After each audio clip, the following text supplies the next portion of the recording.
this is going to cause a lot of problems all over the world, and it will not be only the small islands. It will be desertification, as mentioned by mentioned here, and there will be so many extreme weather patterns which will be very damaging, more damaging probably than even the sea level rise, because sea level rise does not happen just in one day. It rises, and it's not like a tsunami. So I think there are very important issues that we need to discuss as small, vulnerable island nations and small countries, vulnerable countries.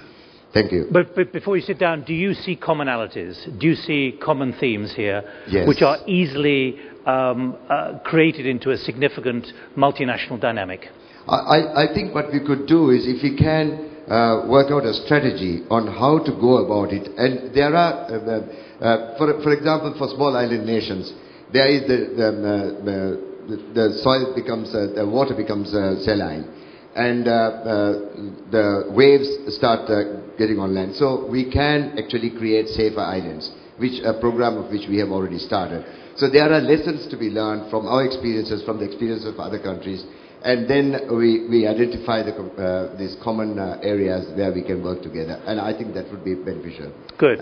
As many voices as possible, please. We have about 35 minutes left. I'll come to you in a moment. Over there and here. Could you have the microphone over there, please? Please.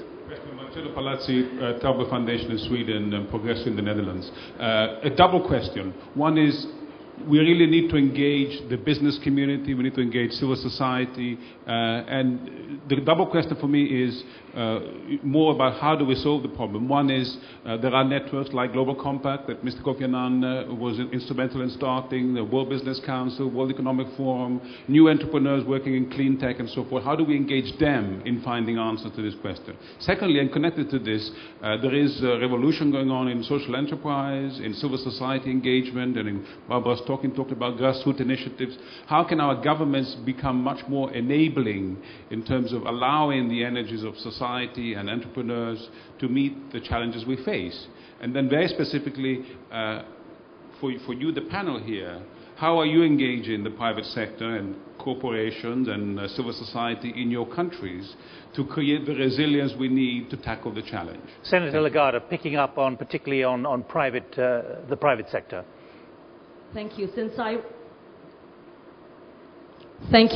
represent government, what we have done in Parliament was first to enact the important laws that the private sector would benefit from, and that's the Renewable Energy Act, to be able to access alternative sources of energy, which abounds in the Philippines, hydro and solar, and to provide investments for private investment initiatives and for private investments and incentives for them so that there would be more investments, and we veer away then from fossil fuel and from coal, from which we have been dependent on.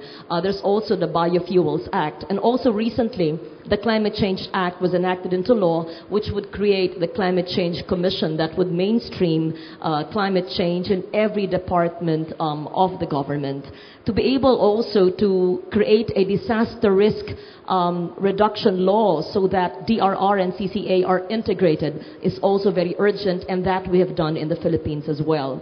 There's actually great awareness now in the Philippines in the private sector.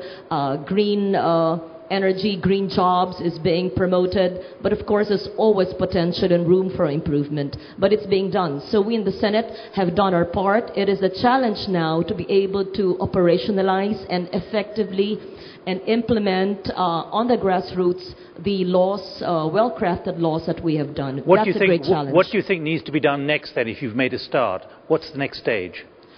For me, if you were to ask me, I would be a purist. I would ban any form of logging. 800,000 hectares left. Philippine forests out of 30 million hectares. 800,000, less than 2%. If you were to ask me, it would never pass in Congress because of a strong lobby of the loggers. I would ban any form of logging in my country, which has caused landslides, which has caused hundreds of thousands of lives and families and livelihoods to be lost because of storms.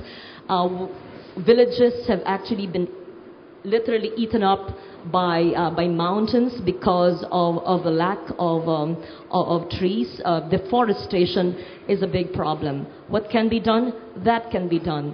Second, solid waste management law, it may seem so simple. It is an 8-year-old law. I'm sure other countries represented here have this law.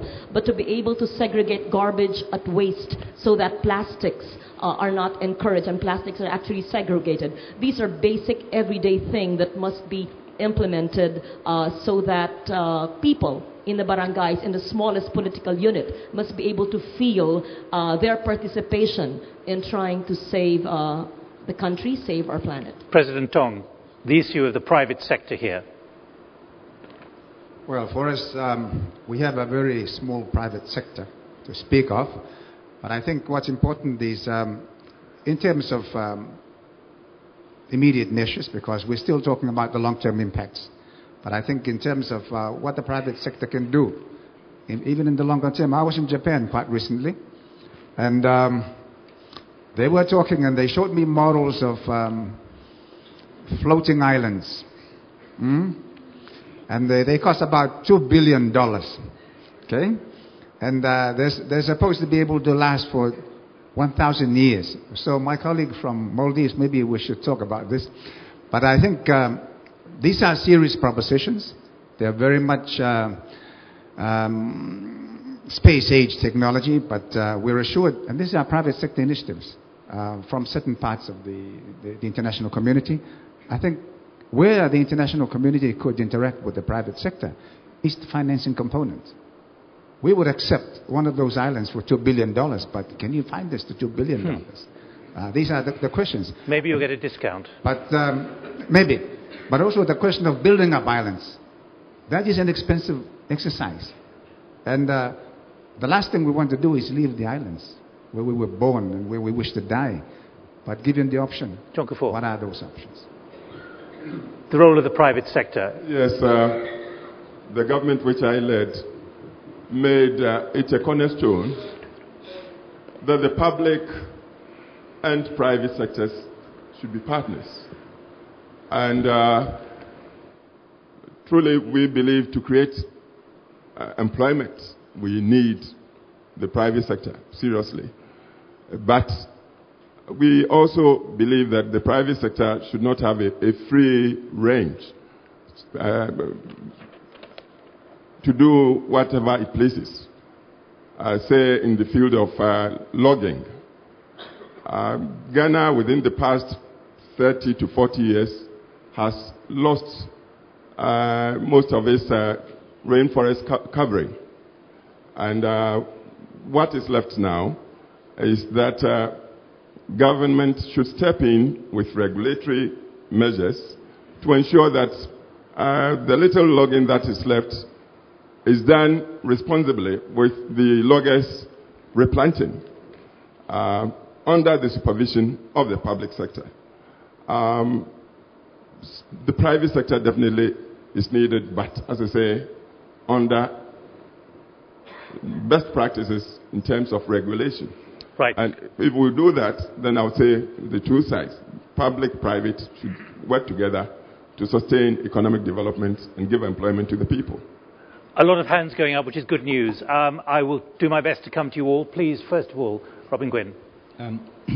Thank you. Good morning. My name is Robin Gwynne. I'm the UK Climate Envoy. And from the perspective of my government, I think this session really goes to the heart of the issue and the way forward, which is how do we use the conference at Copenhagen to really move the world forward in this way. We believe it's absolutely vital that the voice of vulnerable countries is heard more strongly. And if I may say, I think their excellencies on the panel have really shown why that's important, and we've always commended the GHF and others for providing platforms like this. But I think the question is, if the voice is mobilized, who is listening? And I think for us there are two groups of countries that really need to hear what you're saying. One is actually the richer countries. It might sound a bit strange as they're representative of one to say this, but we believe our countries really need to understand what is happening on the global front line in terms of people's livelihoods. And secondly, and this has been mentioned, including by Mr. Annan in his opening comments, the emerging economies need to understand as well the size of the problem now. We're all in this together. And I think the voice that you're generating, that I think you're committed to sounding more and more, is really an important driver for both these other groups of countries as we move forward to Copenhagen.